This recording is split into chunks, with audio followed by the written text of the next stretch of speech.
नमस्कार विद्यार्थी मित्रांनो,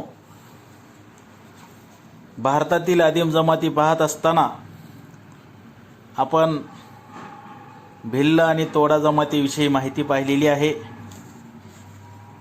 आपल्या अभ्यासक्रमातील शेवटचा भाग पाहत असताना आणि शेवटची जमात या ठिकाणी भारतातील त्याचा अभ्यास करत असताना नागा नावाची जमात या ठिकाणी याविषयी आपण माहिती पाहणार आहोत.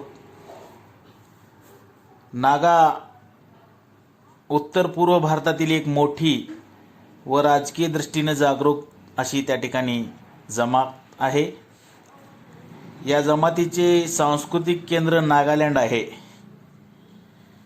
येथे एकूण लोकसंख्येच्या 89% लोक नागा जमातीचे त्या ठिकाणी असतात किंवा राहतात. आसाम व अरुणाचल प्रदेशातील नागांची वस्ती असलेला प्रदेश एकत्रित करून 8 फेब्रुवारी 1961 रोजी नागालँड राज्याची त्या ठिकाणी स्थापना झाली. नागा या शब्दाचा उगम पाहत असताना नागा या शब्दाची उत्पत्ती कशी आली याबाबत एक वाक्यता नाही. काही लोकांच्या मते हा शब्द संस्कृतमधील नाग शब्दापासून निघालेला आहे. त्याचा अर्थ पर्वतवता अथवा पर्वतावर राहणारे पर्वतीय किंवा त्यांना नागा असे त्या ठिकाणी म्हणतात.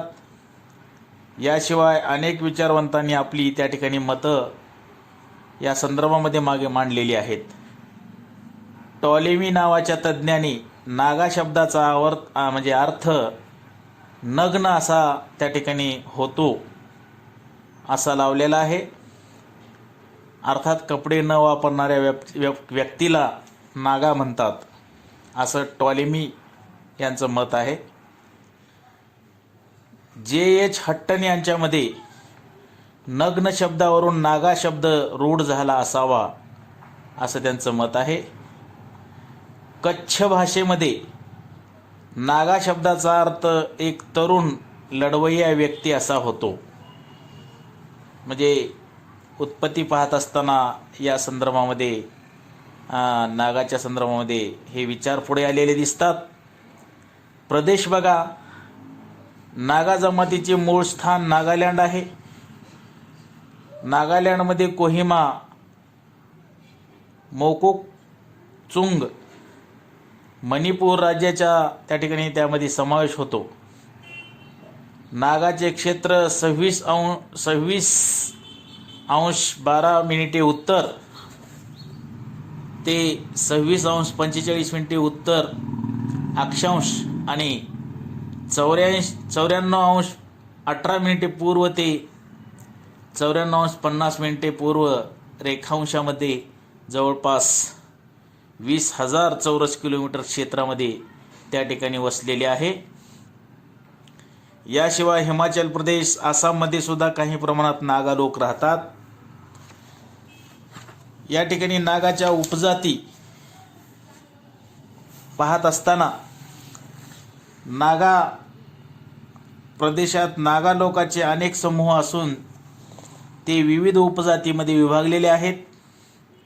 प्रामुख्याने अरुणाचल प्रदेश तथा आसाममधील नागाचे 5 उपजातीमध्ये वर्गीकरण करण्यात आलेले आहे. पूर्व भागामध्ये तंगखुल, पश्चिम भागात रेंगमा, सेमा, अंगामी इत्यादी, दक्षिण भागामध्ये कचा व काबुई, मध्य भागामध्ये आओ, लोहाळ, लोहटा, चांग, संगताम, तर उत्तर भागामध्ये रंगपा व कानियाक इत्यादी या नागाच्या उपजाती त्या ठिकाणी आढळून येतात. म्हणजेच या उपजातीपैकी कनियक ही सर्वात मोठी जमात नागाची उपजात त्या ठिकाणी आढळून येते. उपजातीच्या चालीरीती, सामाजिक जीवन, भाषा इत्यादीमध्ये त्या ठिकाणी विविधता आढळून येते. नागा ज्या भागामध्ये राहतात तेथील प्राकृतिक रचनेचा अभ्यास करत असताना नागा लोक पर्वतीय भागात राहत असून हा प्रदेश समुद्र सपाटीपासून जवळपास 1500 ते 2000 मीटर उंचीवर आहे. येथे वार्षिक सरासरी पर्जन्य 250 सेंटीमीटर आणि तापमान 28°C इतके आढळते. नागा पर्वत दक्षिण पश्चिम ते उत्तर पूर्व दिशेत पसरलेली आहेत. पर्वतीय भाग कोरडा, अतिशय तीव्र उताराचा, नदी खोऱ्याचा आणि अनपयुक्त भूमीचा प्रदेश आहे. तसेच पावसाचे प्रमाण जास्त असल्यामुळे येथे घनदाट अरण्ये निर्माण झाली आहेत. पावसाळ्यातील रोगट हवामानामुळे येथील लोकांचे स्वास्थ्य चांगले नसते. जंगलाचे प्रमाण अत्याधिक असल्यामुळे येथे अनेक प्रकारचे हिंस्त्र प्राणी, पशुपक्षी हिंस्त्र पक्षी प्राणी यांचं मोठं त्या ठिकाणी वास्तव्य आहे. त्यामुळे हा प्रदेश मानवी जीवनाच्या दृष्टीने प्रतिकूल मानला जातो. शारीरिक वैशिष्ट्ये, नागांची शारीरिक वैशिष्ट्ये बघा. नागा जमातीचे लोक हे मूळ मंगोल वंशाचे आहेत. नागा लोक प्रामुख्याने उंच, गव्हाळ वर्णाचे, रुंद कपाळाचे, त्यांचे डोळे गहरे असतात, केस काळे असतात व दृष्टी ही प्रामुख्याने भेदक स्वरूपाची त्यांची असते. नागा लोकांना दाढी व मिशाचे केस खूप कमी असतात. यामध्ये काही नागा युवती सुंदर असतात. पुरुषापेक्षा स्त्रियांची उंची कमी असते. स्वभावाने नागा हे उग्र असतात. नागांच्या आर्थिक क्रिया पाहत असताना त्याच्यामध्ये पहिला भाग येतो म्हणजे नागाच्या क्रिया किंवा जीवन जगण्यासाठी ते काय करतात, तर पहिला आहे शिकार.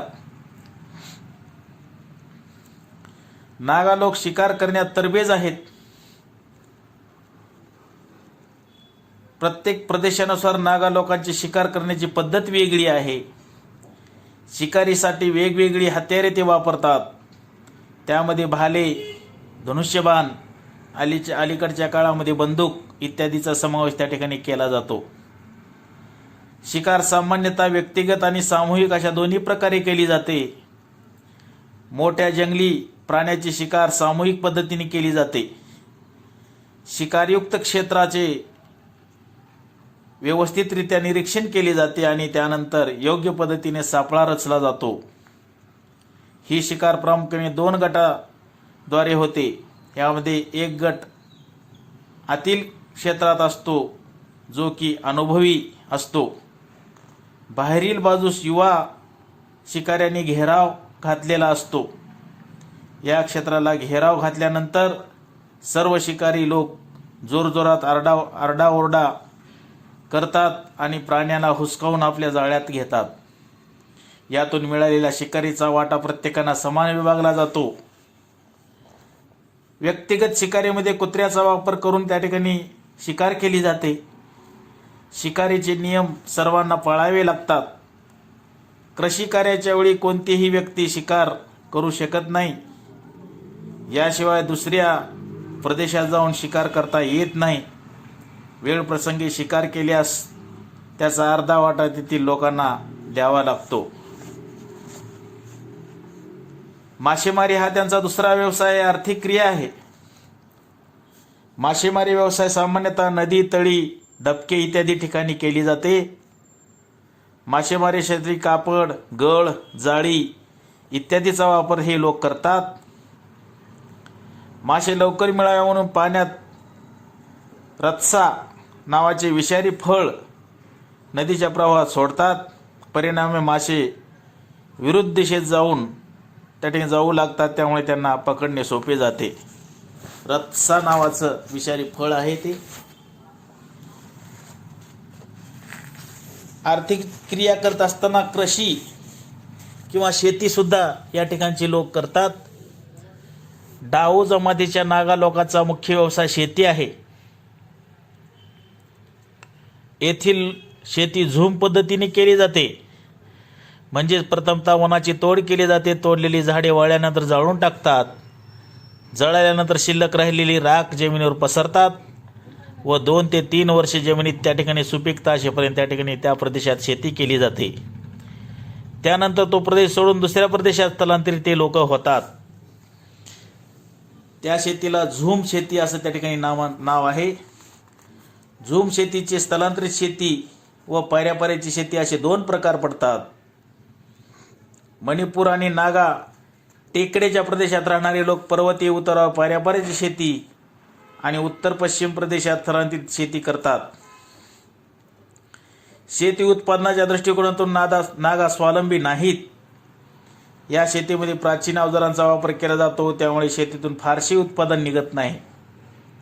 प्रामुख्याने या शेतीत भात, ज्वारी, बाजरी, मका, तंबाखू, मिरची आणि भाजीपाला हे उत्पादन घेतले जाते. कुटीर उद्योग हा त्यांचा पुढचा व्यवसाय आहे. उत्तर पूर्व भारतातील नागा लोक आपल्या आवश्यकतेनुसार सुती कापड तयार करतात. नागा लोकांचे सूत कातणे आणि कपडा तयार करणे हे प्रमुख कार्य आहे. नागा जमातीमध्ये श्रम विभाजनाचे कठोरपणे पालन केले जाते. म्हणजेच काही लोक फक्त कापसाचे उत्पादन घेतात तर काही लोक फक्त सूत कातण्याचे काम करतात. याशिवाय नक्षीच्या वस्तू, लोहारकाम, सुतारकाम, मातीकाम इत्यादी प्रकारचे व्यवसाय त्या ठिकाणी केले जातात. नागा स्त्रिया अनेक प्रकारचे वस्त्र बनवितात. नागा स्त्रिया अनेक प्रकारचे वस्त्र बनवतात. त्यामध्ये बाफू नफी या कपड्याच्या मध्यभागी निळा दोरा असतो तर किनारा लाल रंगाच्या धाग्यापासून बनवलेला असतो. लोरू मफी दुसरा प्रकार आहे. लोरू मफी यामध्ये लाल, पांढरे आणि काळ्या रंगाचे धागे असतात. लायफी यामध्ये लाल आणि काळ्या रंगाचा कपडा किनाऱ्यावर लावलेला असतो. या वस्त्राचा वापर फक्त स्त्रिया करतात. औडी सुंफी यामध्ये लाल, पांढऱ्या आणि निळ्या रंगाच्या वेगवेगळ्या पद्धतीने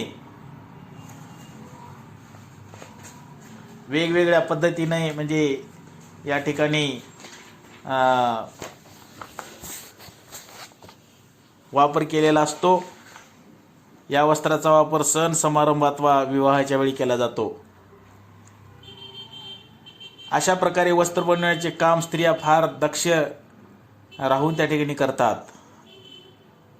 अन्न बघा, नागा लोकांचे मुख्य अन्न भात आहे, परंतु याचे उत्पादन जास्त प्रमाणात होत नसल्यामुळे हे लोक शिकार, फळे, कंदमुळे यांचा उपयोग करून अन्नासाठी ते करतात. हे लोक शेळ्या, मेंढ्या, साप, मासे, खेकडे, गाय, बैल इत्यादी प्राण्याचे मांस अन्न म्हणून त्याचे सेवन करतात. नागा लोकांचे आवडते पेय तांदळापासून बनवलेली दारू आहे.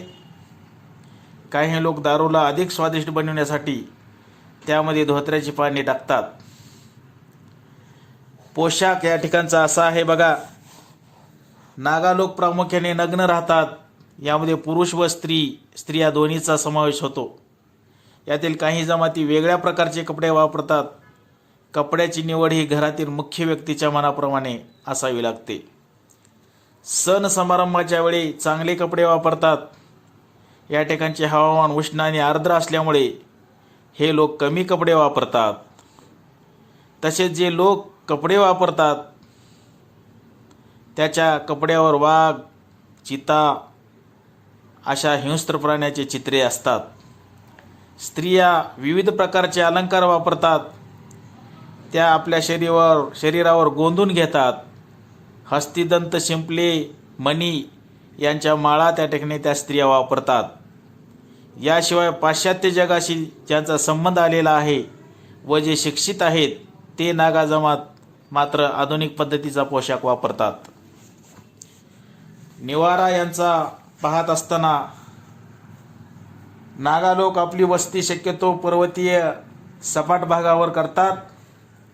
संरक्षणाच्या दृष्टीने योग्य ठिकाणी वस्तीसाठी त्या ठिकाणी जागा निवडली जाते. साधारणपणे एका गावात 200 ते 250 घरे राहतात. गावात येण्या जाण्याचा एक मुख्य रस्ता असतो. निवारा तयार करण्यासाठी प्रामुख्याने लाकडाचा वापर केलेला असतो.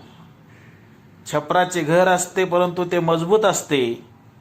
घराला 2 दारे असतात. समोरील दार मोठे असते आणि मागील दार लहान असते. घराचे 3 भाग असतात. पहिल्या भागात म्हणजे अगदी समोरच्या खोलीत जनावरे बांधण्यासाठी, तर दुसरी खोली स्वतःसाठी आणि तिसरी खोली अन्नधान्य साठवण्यासाठी त्या ठिकाणी वापरली जाते. गावच्या मध्यभागी गाव प्रमुखाचे घर असते, ते सर्वात मोठे असते. शिवाय कार्यक्रमाच्या वेळी घरासमोरील जागेत नाच गाण्याचा कार्यक्रम त्या ठिकाणी चालतो. गावाच्या संरक्षणाची जबाबदारी अविवाहित युवकावर असते. त्यासाठी शयनागार मोरंग त्या ठिकाणी बनवलेला असतो. मोरंग हे गावच्या मुख्य द्वाराजवळ असते. शयनागारजवळ एक मोठे ढोल लावलेले असते. वेळ प्रसंगी याचा वापर त्या ठिकाणी केला जातो. गावातील मोठ्या वृक्षाखाली एक गोलाकार स्वरूपाचे दगड ठेवलेले असतात. हे दगड शांती आणि समृद्धीचे प्रतीक त्या ठिकाणी मानले जाते. बघा, या ठिकाणी यांचे सामाजिक जीवनामध्ये पहिला आहे कुटुंब पद्धती. नागा जमातीचे विभक्त कुटुंब पद्धती त्या ठिकाणी प्रचलित आहे. लग्न होताच प्रत्येक मुलगा वेगळा राहतो. कुटुंबातील संपत्ती पितेच्या मृत्यूनंतर लहान मुलाला दिली जाते. ज्या कुटुंबात मूल जन्माला येत नाही अशा लोकांची संपत्ती इतरांना दिली जाते. नागा कुटुंबामध्ये वृद्धांना मान दिला जातो. त्यांच्या सूचना सर्वांना पाळाव्या लागतात. शेतीतील क्रिया कुटुंबातील सर्व व्यक्ती मिळून करतात. सर्व कार्यात कुटुंबातील सर्व लोक त्या ठिकाणी सहभागी होतात. युवाग्रहे, त्याला आपण शयनगृह असं म्हणतो. नागाच्या युवागृहाला मोरुंग असं म्हणतात. मोरुंग याची निर्मिती अविवाहित युवक करतात. यामध्ये युवक युवतीसाठी वेगवेगळी शयनगृहे बनवलेली असतात. काही जमातीमध्ये युवक युवतींना एकच युवागृह असते. या युवागृहामध्ये युवकांना जीवन कार्याची माहिती, सैन्य प्रशिक्षण, संगीत व गायनाचे प्रशिक्षण दिले जाते. आपल्या भावी जोडीदाराची निवड त्या ठिकाणी युवागृहातच केली जाते. प्रत्येक युवागृहाचे स्वतंत्र नियम असतात. या नियमाचे पालन करणे त्या ठिकाणी बंधनकारक असते. त्यासाठी त्या ठिकाणी अधिकारी नेमतात. तो युवक युवतीवर लक्ष ठेवतो. युवागृहाचे सदस्यत्व विवाहानंतर त्या ठिकाणी संपते.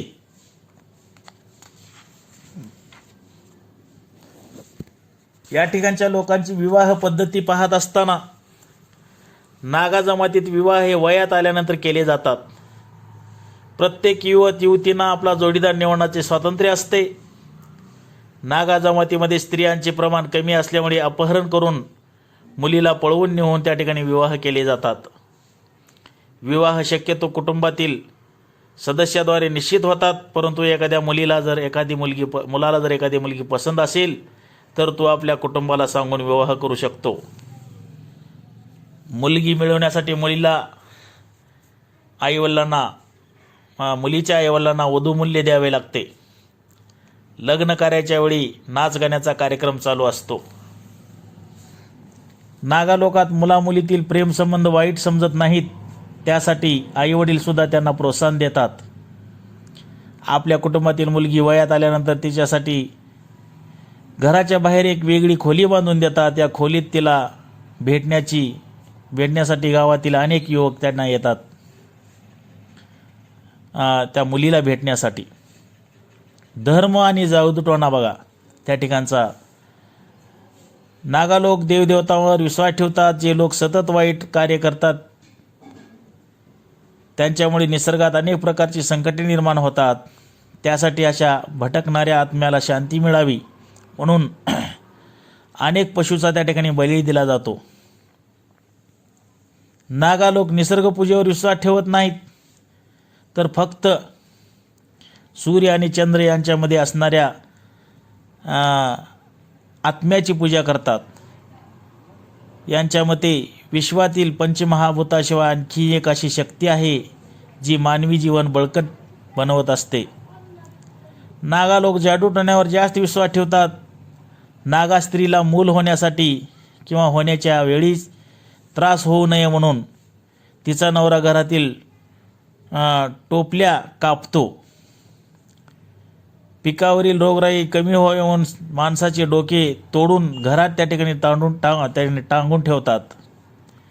नागाच्या मते माणसाच्या मृत्यूमुळे त्याची आत्मा मरत नसते, ही शिल्लक राहिलेली आत्मा भटकतच असते.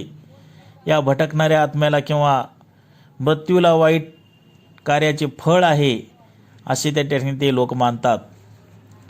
त्या आत्म्यांना प्रसन्न करण्यासाठी जादूटोण्याचा वापर करतात. नागा लोक 3 देवतांना मानतात. यामध्ये स्वर्गाचा स्वामी, त्याला लुंग किन जिंगबा असं नाव आहे, जो सर्व प्राण्यांचे भाग्य निर्माण करतो. दुसरा आहे पृथ्वीचा स्वामी लिझबा, याला पृथ्वीचा जन्मदाता म्हणतात. तिसरा आहे मोजुंग, ही देवता मृत लोकांची देखभाल करते असं त्यांचं म्हणणं आहे. या ठिकाणची समाज व्यवस्था बघा काय आहे. नागा लोकात प्रजातंत्रात्मक व्यवस्था अस्तित्वात आहे. यांच्यातला प्रत्येक व्यक्ती स्वतंत्र असतो. तसेच प्रत्येक गावचा कारभार स्वतंत्रपणे त्या ठिकाणी चालवण्यासाठी एक मंडळ नेमलेले असते. या मंडळामध्ये प्रत्येक घरातील एक सदस्य म्हणजे व्यक्ती असतो. ग्रामसभा किंवा ग्राम मंडळ एक महत्त्वाचे राजकीय संघटन असते. या जमातीमध्ये अनेक सण समारंभ साजरे केले जातात. या जमातीमध्ये मोत्सू हा महत्त्वाचा सण आहे. मोत्सू या सणाच्या वेळी गावातील साफसफाई चांगल्या पद्धतीने केली जाते. त्यानंतर मात्र वेगवेगळ्या प्रकारे आनंदोत्सव साजरे करतात. भाताच्या कापणीच्या वेळी पोटपटुगी हा सण त्या ठिकाणी साजरा करतात. पोटपटुगी यावेळी पशूच्या स्पर्धा त्या ठिकाणी लावल्या जातात. नागा जमातीमध्ये अंत्यसंस्कार विधीमध्ये भिन्नता दिसून येते. यामध्ये काही नागा प्रेताचे दहन करतात, तर काही नागा प्रेतांना त्या ठिकाणी जमिनीमध्ये पुरतात. अशा प्रकारे आज आपण नागा या जमातीविषयी माहिती पाहिलेली आहे. या ठिकाणी नागा हा भाग या ठिकाणी संपतो. त्याचबरोबर आपल्या सिलेबसचा हा भागही संपतो. या ठिकाणी आपण थांबूयात. धन्यवाद.